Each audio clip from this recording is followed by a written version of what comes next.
بسم الله والحمد لله والصلاة والسلام على رسول الله ربي اشرح لي صدري ويسر لي أمري واحلل عقدة من لساني يفقهوا قولي. First, I just want to thank our wonderful host and her family for this amazing opportunity. We are experiencing eternity when we get to hear the recitation of Quran. I recently heard this beautiful lecture by Sheikh Abdul Hakim Murad, where he talks about the Quran as being, when you have the Quran recited, when you listen to the Quran recited, it's like the air is being scented with eternity. And I thought that was so beautiful. But we are all being drenched with the speech of God. It is so miraculous what we are experiencing, and we need to take a step back and appreciate what we have in the Quran to actually experience the uncreated speech of God.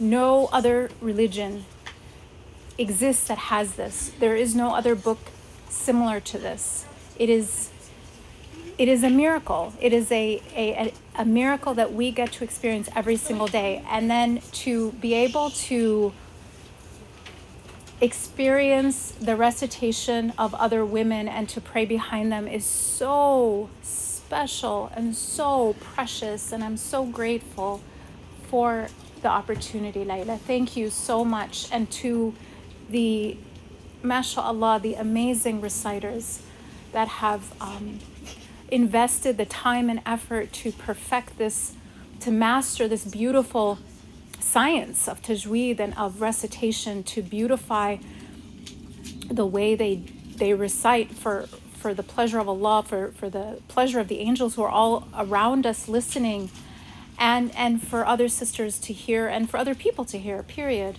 I just want to express how special that is and how grateful I am to be here. This is also, this experience here that we're all having together is one of the aspects of Ramadan that I always look forward to, which is that of community. We don't get these kinds of gatherings really any other time of the year, as much as we try. And mashallah, Layla tries, like Qiyams during other parts of the year. It's not, we could do it any time, but they're so much harder to motivate ourselves to get around, to stay up. I'm like 9:30 at night, I'm in bed. So this is like, whoa. So this is the only time I have that kind of motivation. And so community is such an important aspect of Ramadan. It really is. And that's what I wanted to reflect on with you today, is this idea of community. Why are we all here together? And why is it so much more impactful on our hearts, this resonance of having a fellow believer at our shoulder, reading and hearing the same words and in unison, bowing and prostrating? There is something that amplifies, that multiplies the experience versus praying alone, even though that can be very, very special as well. And I want to bring it back actually to the very first verses that were revealed in the month of Ramadan to Rasulullah alayhi salatu wasalam. The moment where the divine and the dunya touched, right? When Jibreel came to Rasulullah alayhi salatu wasalam and gave him the words of God so he could give it to us. And what he told him, as we all know, he embraced him with incredible vigor to the point where Rasulullah alayhi salatu wasalam said he could hardly breathe. And he commanded him to read, Iqra. And he kept saying, and he said, I can't read. He was, of course, we all know this, he could not read and write. And he asked him again and embraced him with such vigor to the point where he couldn't breathe, and he commanded him, Iqra. And he, in his terror, he said, I cannot read. And then finally, the third time, he recited the verse, Iqra bismi rabbika alladhi khalaq, خلق الإنسان من علق. Okay, I'm going to stop there and just reflect on this. He asked him to read and embraced him and almost confined him to the point where he couldn't even breathe, and commanded him to do something he didn't know how to do. And this happens all the time when we are asked to read the meanings of our lives, where nothing is making sense, where it's very difficult to understand why things are happening the way they are. And we are told by the world, by society, read, figure this out on your own. And we are like, I don't know how to do this by myself. And it is only when we understand that it is read in the name of Allah, with the name of Allah, by the name of Allah, that it makes sense. That's when it makes sense. We read the realities of our lives through the prism of the divine. And only through that, when the divine and the dunya touch, can it feel doable. Then Rasulullah ﷺ stopped protesting. He stopped saying, I can't do it. He listened. Now listen to the second part. What does he tell him immediately? After he tells him to read in the name of his Lord, he said, the one who created the human being from a thing that clings, attaches, joins, connects, alaq, something that is hanging. Hanging what? Hanging from, right, the womb of their mother. There's so many interpretations of what is alaq. Of course, it's always interpreted or translated as sort of the zygote inside a womb that is clinging from the womb. But it just tells, but the word is simply alaq, something that clings. It implies that at our very core, at our very nature, we are a creature who needs connection. We need community. We need relationships. Allah describes his creation as being created in pairs. And this is in contrast to our Creator, who is only one. Ahad. Qul huwa Allahu ahad. So it's as if our very humanity is defined by being a creation that needs a pair, that needs other people, needs connection, needs attachment, needs community. There's an entire science around this, right? Attachment theory. And it talks about the fact, basically, it's a theory, but it hasn't been, there hasn't been evidence against it, even though it's been around for almost 70 years, which is a long time for a theory to be around without it being, discredited. And what this theory basically says is that our need for attachment is as fundamental as our need for food and drink and everything else. And there's lots of science around this, where babies who are not touched but are fed and given water don't thrive and might die, actually, compared to children, babies who are held and cuddled and hugged but and are given the same food and water. So this need for human connection from our very beginning until our grave is so fundamental. There's an entire science that I just learned about called sociogenomics. And it's basically the science of how the quality of our relationships and our social surroundings and environment impact our genetics. They change our DNA almost. They change us biologically. They impact our biology. They impact what diseases we get. They impact our immunity. Simply the quality of our relationships. You have all probably heard of the famous Harvard study that followed people over decades and decades and studied what are the variables that correlate or predict or drive longevity and health and thriving. And it wasn't education, it wasn't income, it wasn't even, things like pollution and where you lived. All those things are important, but they weren't by any stretch of the imagination even close to as important as the quality of people's relationships. We need relationships as badly as we need food and water. Now, what does this lead to? Because it is such a fundamental need, like food and water and even oxygen, we will accept, when we don't have healthy relationships, we will accept toxic relationships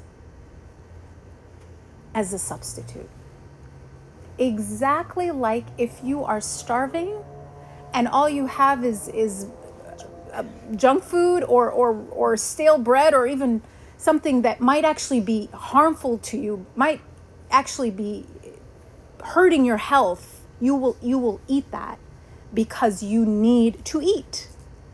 You will drink dirty water that will give you, dysentery and possibly kill you because you have to drink.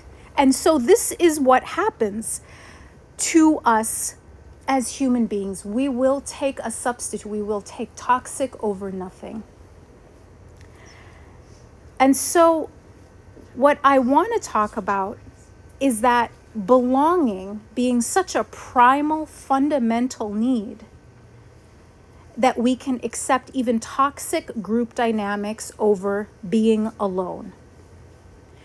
And how do we recognize this in ourselves and in our community and in our social climate? And what is the difference between wholesome and toxic connections? In the Quran, there's a word that's used 3 times. And it's essentially that toxic version of a community. And that word is usba. Where is the word usba used? The word usba is actually used 4 times. Twice in Surah Yusuf, where the brothers of Yusuf, alayhi salam, describe themselves as a usba. A usba comes from the root asab. It's the same root as asabiyya, which means tribalism. It's the same root as isaba, which means a gang. It's basically like a cult, a group of people who are gathered together, connecting not for a good cause and not around a set of principles, but around this idea of usness. Us. We are important as a group, and we will defend the group for the sake of the group. My brother, right or wrong. My cult member, right or wrong. Where you subdue your critical thinking, you trade in basically authenticity for attachment. And there's research on that. Why people join cults, why people stay in cults even when it's like clear that there's something seriously wrong. Because we have such a fundamental need for belonging. Now, the other word that is used in the Quran, first I just want to explain the other times that usba is used, which is very interesting. So the brothers of Yusuf who say, why does our father love Yusuf more when we are usba? When we are this big, strong group, it's a sense of entitlement. It's a sense like we should be getting preferential treatment because of this usness we have, this sense of group pride. it's nationalism. It's, I mean, think of states right now that are genociding other people. What is that? That's OSPA, right? It's us against this other group, right or wrong. We're going to do anything to so-called safeguard ourselves and keep what we have or get what they have that we want. And it comes, interestingly, from a deep sense of insecurity, where this group pride is compensating for one's individual deficiency. If I can be a part of this group, I won't feel so small. And if that's not sounding very familiar around what's going on in our own country right now, this sense of a group is going to compensate me for how out of control I feel in my life. I don't have any control. Everything's moving so fast. I'm losing my culture and my sense of identity. So they have this sense of entitlement. The other times the group that word is used, interestingly, is in Surah An-Nur in regards to the people who spread the rumor about Aisha radiallahu anha. They were called Usba. You suspend your principles, your critical thinking. You just go with the group. This group think, where even very good people, believers, were spreading a rumor that they had no evidence for and was extremely harmful. That's what Usbas do. They cause great harm because of this group think. And then finally, the last time it's used is in Surah Al-Qasas, describing the group of people that it would require to carry the keys of Qarun, who is so rich that his keys are so heavy, he needs a usba of men to carry them. So it also connotes strength. Yes, a usba is strong. Those people who are all group thinking in one direction and are all bound together, they're not weak. They are strong. But toward what? Toward what end? Now, this idea of a usba is contrasted now with the idea of an ummah. What is the difference between a usba and an ummah? I think the most illustrative, contrast that I can paint for you is the image in the Quran that tells us to all hold fast on the rope of Allah. And ummah is holding on not to each other's hands. At least that's not the fundamental connection. The fundamental connection is we're holding on to the same rope of Allah, a set of principles. And what does that create? It creates a unity around a set of ethics so that the Quran tells us, stand for justice, bearing witness to Allah. What does it say? Even against yourself, your family, right? Because what is the inclination? It's for us to stand with our family. That's the Usba version. It explicitly protects against this toxic kind of community where we have more loyalty to our people than to our principles. No, the version that we have of community is we are holding fast to the common rope of Allah. The other image is the one we usually actually see in popular media. If you sort of imagine, if you were to type in to Google Images, unity, what do you actually, I've done it. What you find is a group of hands clutched to each other. And it looks really benign. It's like, oh, that's cute. They're all holding hands. Yeah. Well, around what? What are we all unifying for? Right? We could be drifting off into the sea together because we're not anchored anywhere. We're not anchored into the truth, into a set of principles, into justice. You know, when you read the Quran, which I'm sure many of you, and way better than me, reading the Quran during Ramadan, you're taken on this amazing journey through the Quran, through the seerah, really. And what you find is you start with Surah, of course you start with Al-Fatiha. Then you go to Surah Al-Baqarah, which was revealed in the very beginning after Hijrah. And part of Surah Al-Baqarah is readying the Muslims for now what they have to start doing, which is to defend themselves militarily. And it's giving them the courage to go up against a group that is much more powerful than them. Then we get to Ali Imran. And Ali Imran is a surah that was revealed after a defeat. And what does it do? It consoles and it corrects the Muslims, and it tells Rasulullah alayhi salatu wasalam, even though they made a mistake, keep consulting them. And then we get to Surah An-Nisa, which for me is the hardest one to read. Very difficult.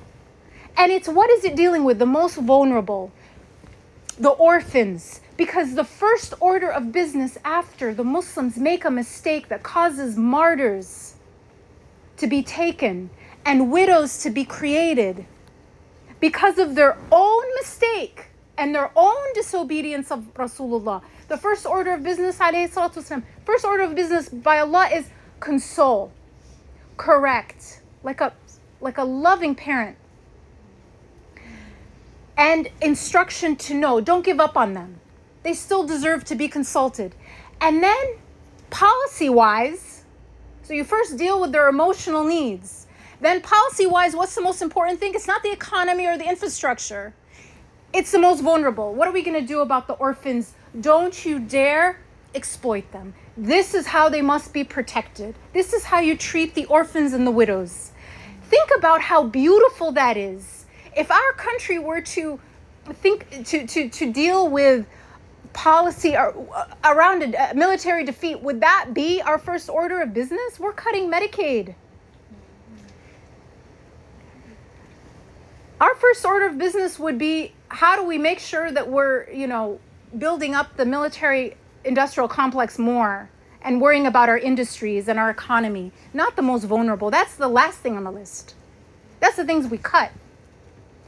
And then it takes you right from Muslims at a defeat and what to do about it to Surah Al-Ma'idah, which is the last surah to be revealed in totality. And what does that surah do? It primes and prepares the Muslims to rule the world. And look at the message there. So you have Muslims at a low point after Uhud, and they're being consoled and corrected. And then they're dealing with the policy issues at hand that are most important, which is the vulnerable. Then what happens when the Muslims are at the height of their power, at the very end of the mission, when they're about to rule the world? They were the superpower. They're about to defeat the two superpowers. I mean, it's mind-blowing. It's unprecedented in history what happened. The message in Al-Ma'idah is justice. When you're going to be ruling people that are treacherous, they will insult you, they will hate you. Treat them with justice. Don't let their hatred for you make you swerve from justice. So this idea of an ummah is about unifying around a set of principles, not around a shared identity or ideology that is not founded in truth, even if it's against ourselves. So I'm going to just, I've already taken so much time. I want to just end now by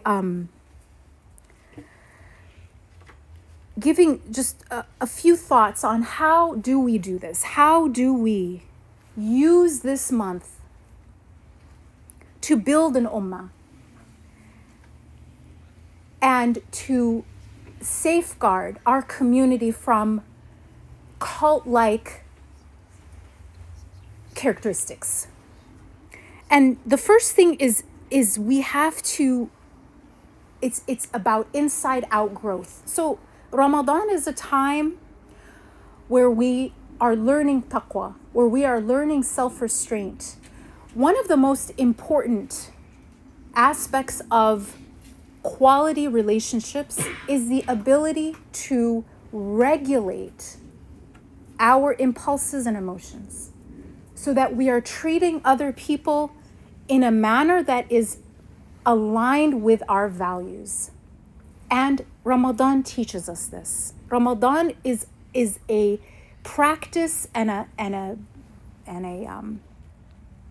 really a workout in strengthening us, so we are building a community where we are self-restraining, where we are not taking out stress on other people, where we are speaking to our spouses and our children in a kind way, even if we have had a bad day. The second thing that we need to do is to know one another. So what this means is know each other's histories, each other's struggles, but also know each other as individuals. If you don't know someone else's struggle, if you don't know what they're going through, how are you going to be able to support them the way that we should as sisters? So knowing one another, and again, this is a time where that is facilitated. And two more, and then I'll give you back your time. Solidarity. We are as one body, and that means solidarity in the way we spend our sadaqah, in the way we spend our time, our energy, where we invest our effort. This means we are with those who are suffering around the world, and we are practicing solidarity in our own community. I mean, one very simple way is support Muslim businesses, especially at this time. We need to build solidarity. And then finally, I'll just say that unity is not the same as conformity. Unity means disagreeing with compassion. And then number 5, and that's it, is we need a common purpose. So social gatherings are incredibly important. But to really become a community of believers across cultures and across socioeconomic stratuses, we need to sweat together. We need common purpose. We need something that we're all working towards. Jazakallah khairan for your attention, and I ask you for your forgiveness for going over. Assalamu alaikum.